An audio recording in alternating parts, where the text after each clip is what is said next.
Joey, I'm sorry for what's going to happen to you. We kidnapped a fucking vampire. A ballerina vampire. As we all do at least at one point in our lives, Abigail was directed by Radio Silence, the guys that brought us Ready or Not, Here I Come, and Scream 5, 555, and unfortunately Scream 6 as well.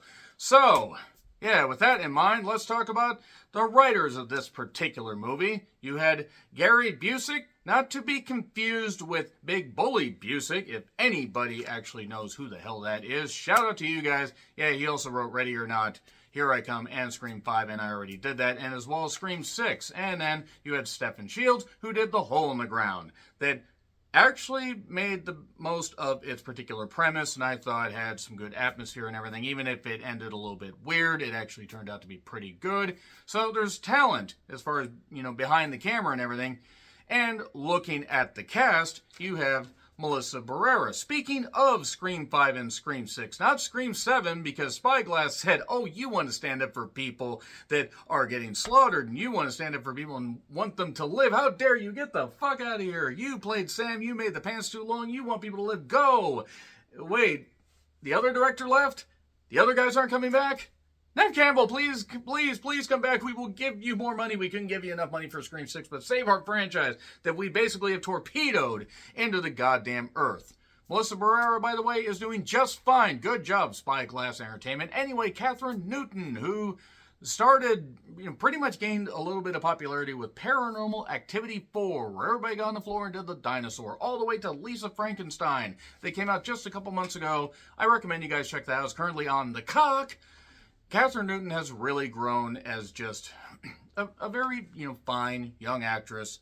And the fact that she has, the fact that she still just continues to improve. I really am a big fan of her. So her and Melissa Barrera in a movie, fine. And also the fact that based on if you've seen the trailers, and the trailers have been all over the goddamn, television, all over the radio, all over the internet. They've been all up in your grills as a 43-year-old man tries to sound hip and cool and fails miserably.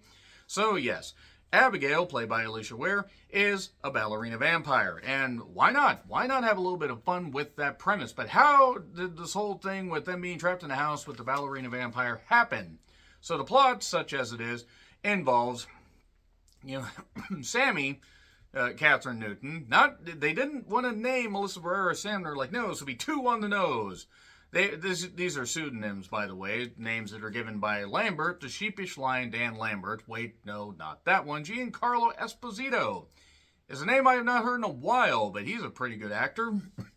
And others that are gathered, like Frank, Dan Stevens, who's certainly had quite the year so far. And you have Kevin Durand, who, at first I thought was just a buff Elon Musk, and then I realized, no, wait, Kevin actually has a soul and actually didn't participate in anything that took place in, the history of South Africa. If you know, you know. And also the late Angus Cloud, who apparently died last year. I've heard the name. I don't think I've seen anything that he was in. And a few other people are in the cast. You can check out the IMDb page to see the cast listing. So, Ballerina Vampire, single location after a bit of a setup where Abigail gets kidnapped. And that way you keep production costs down as far as having to shoot at different locations. And you can have fun with the fact you have a ballerina fucking vampire picking people off. And then you get some backstory on these characters that doesn't really flesh them out all that much. And you just realize that really they're just bodies. We're talking body. But they got a perfect one. And boy, Abigail is going to eat them all. And I don't really have a way to continue this Tove Lo reference. Nevertheless, we have, people being picked off. And why is this actually happening? Is this a ritual? Is it real? Is it Memorex? Is there somebody in the group that's behind this whole thing? We find this stuff out as the plot goes along. The plot, such as it is. See, the sad thing is this wasn't like Ready or Not. It tried to emulate Ready or Not with its goofiness. The goofiness only worked about maybe 20% of the time here. Ready or Not is not a perfect movie, but it had life and energy and enthusiasm, reminding me of The Cabin in the Woods. And then you have Scream 5, and then you have Scream 6. So the whole point is you have these key components, and you have a neat little idea that has gotten a lot of early critical reception and early audience reception. Like, people seem to be... there are some bad reviews sprinkled throughout, but I was excited to go, okay, people are raving about it. Let me see. So, how did I feel about, all this setup and everything, and all these cast members, all this stuff going on? Yeah, I didn't like this. I didn't like this at all. I actually thought this was one of the stupidest movies I've seen this year, and that's saying something. And for what this movie wanted to present, I think that if it just leaned into the total goofiness and not tried to treat it seriously, and character motivations just switch all around and stuff like that, people get picked off in the stupidest ways possible. And yeah, if you're doing a parody, if you're doing a monster thing, if you're trying to, play on the tropes and have fun with it, that's fine. Have an entertainment, twist to it. The key word there is entertainment. And none of the jokes land. Outside of maybe two, and even then they're kind of This cast is way better than this movie. And the fact that they seem to be, setting things up, like they're setting things up for this glorious climax, and it doesn't land. None of this stuff lands. Even the gore isn't all that great. It feels like stuff you've seen before. The comedy doesn't work. The gore doesn't really work. The horror doesn't work. The jump scare noises are goddamn ass. And the little girl, Alicia, she does fine. I think she has a chance to, grow in Hollywood, especially doing horror and stuff like that. She seems to be sinking her teeth into this role, ironically. The thing is, Melissa Barrera, who is a good actress, just seems to be sleepwalking through some of her role. Maybe this is just how she is. Catherine Newton is pretty much about the only standout. There's one particular scene I'll talk about in spoilers that I was like, okay, you leaned into more of this. It might have worked. Unfortunately, yeah, no, I don't know. This movie felt like it was trying too hard. Oh, look, we have this concept, and we're just going to have some fun, but then we're also going to treat it way too fucking seriously for everything that we have going on. No. I didn't like it. I did not like this at all. I'm going to be getting into spoilers here in a bit. It's out in theaters if you want to check it out.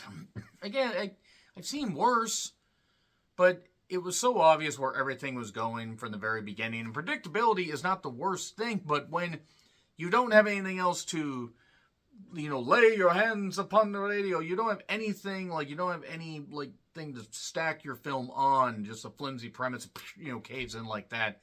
It doesn't ultimately work. That being said, the cast does the best they could. Melissa and Catherine certainly do their best, but yeah, not great. 3, 2, 1, spoilers. So, yeah, people start getting picked off. The stuff going on where they kidnap Abigail, they knock her out with some narcotic thing that comes back into play a little bit later. We find out a little bit about, everybody that's in this group. Joey, or Melissa Barrera's character, seems to really like candy. Turns out she's a recovering drug addict. Dan Stevens as Frank was a former cop. Abigail at one point, because she's only talking to Joey. At first she's blindfolded. Joey feels guilty because Joey is a kid. Joey, takes the blindfold off of her. She ends up seeing Frank's face. But, oh no, what color are my eyes? And that comes back into play a little bit later. And then there's a Pinky swear thing. Pinky promised Joey, I'm sorry for what's going to happen to you. And basically the idea is there's this guy Lambert, Giancarlo Esposito, who gathers everybody there because he is actually working for Abigail, because it turns out that Abigail, not only being a ballerina vampire, turned Lambert because Lambert works for the dad. The dad has abandoned her seemingly because they're old, they're ancient, they're vampiric creatures that get bored with life because they've been living for a while. Angus Cloud loses his head. Okay.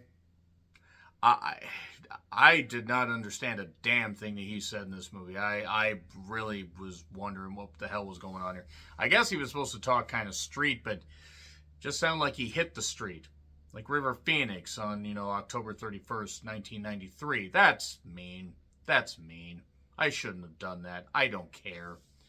The blood explosions, like out of Ready or Not, don't hit at all. Like the vampire get hit with sunlight, boom, arm explodes. Catherine Newton at one point gets turned into a vampire. Not a ballerina vampire, but then Abigail's able to control her and do all this, and that was actually kind of a decent scene. Catherine looked like a skater goth. That was certainly nice. And she seemed like she was having fun doing that scene, and then she explodes. Peter is not the best character either. He's kind of playing a dumb, like Kevin plays him as a dumb, muscle man. And Frank's like a terrible villain. Lambert's not a very good villain either. We don't get... The movie just meanders. It just continues to meander. And despite the fact you have a ballerina vampire at one point, Abigail is dancing with the corpse, the headless corpse of, I believe, Angus Cloud. Considering that he died last year, that's certainly, a bit dickish. But then again, the film's already done. Yeah, Joey has a son. She calls him last minute. This is after, by the way, Dan Stevens got bit by Abigail, turns into a vampire, and then starts beating the shit out of Abigail. And that, I don't know why that made me laugh so damn much, but he's just beating up this girl. They try to do these wrestling moves, and it doesn't really work. It's like watching Rio work, and that's a deep cut for wrestling fans. None of this action, none of these jump scares, none of this shit works. It just fucking doesn't. And the fact is Dan Stevens is able to beat the shit out of Abigail, and everybody else is dead.